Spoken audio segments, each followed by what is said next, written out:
Сәлеметсіздер ме, құрметті Казгим ТВ каналының көрермендері. Бізде бүгін қуанышты жаңалық.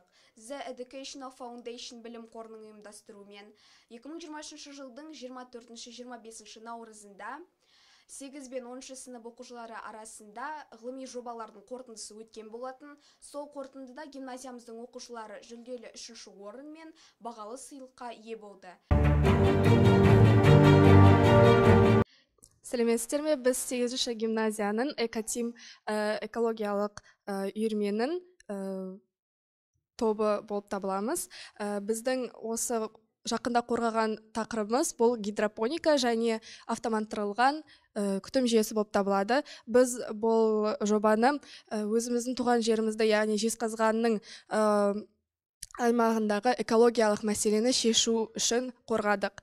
Қазақстандағы 10 нашар қаланың біріне кіреді. Осы себебінен қаламызда көптеген аурулар пайда болды. Сондықтан мәселені шешу үшін бұл жоба біздің басты тақырыбымыз болып таңдалды. Бірінші кезеңде біз жалпы жоба бізде ағылшын тілінде болды. Яғни біз экологияға қандай үлесімізді қосатын екенімізді ойландық. Біз бірінші кезеңде ағылшынша тест тапсырдық. Сол тесттен командамыз бойынша өттік. Ал екінші кезеңге келетін болсақ, біз көптеген тәжірибелі істеп, соны жинап, 11 мектептің арасында 4-ші болып, екінші кезеңнен өттік. Сосын біз 6 ай бойы дайындалған материалдарымызды 3-ші кезеңде мұғалімдермен бірге дайындалып, көрініс көрсеттік, өлең дайындадық. Содан кейін қосымша ақпараттар ізденіп, 3-ші кезеңнен өттік. 3-ші кезең 24-25 күндер аралығында болды. Біз 6 ай бойы жасаған еңбегіміздің арқасында 3-ші орын иегері атандық. Біздің қорғаған жобамызда Ұлытау өңірінің барлық мектептері жиналды. Басқа да командалар өте жақсы дайындықпен келді.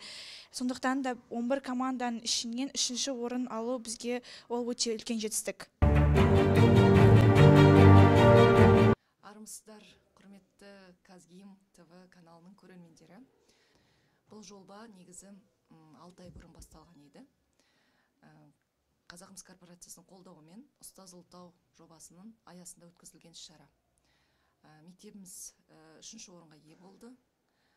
Бұл жобаның негізгі мақсаты өзіміздің туып өскен жерімізге пайдамыз тигізетіндей бір жаңалық болатындай экологиялық жақсы бір жаңалық жасау керек еді. Жалпы бұл проектке қатысқан мектеп саны 32 болған. Бірнеше турдан құралғандықтан, біріншісі бұл отборочный тур болды, екінші туры бұл ғылыми жұмысты ұсыну болды. Ғылыми жұмыстың өзектілігіне байланысты олар таңдаған болатын. Одан кейін ғылыми жұмысты жазып, оны жіберу болды. Бұл келесі тур болды.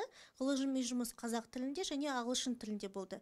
Ең өткен 11 жұмыстың 11 мектептің арасында біздің балаларымыздың 3-ші орын алғаны бізге өте сондай бір керемет жетістік болып тұр. Гимназиямыздың оқушыларын өз жетістігімен құттықтаймыз.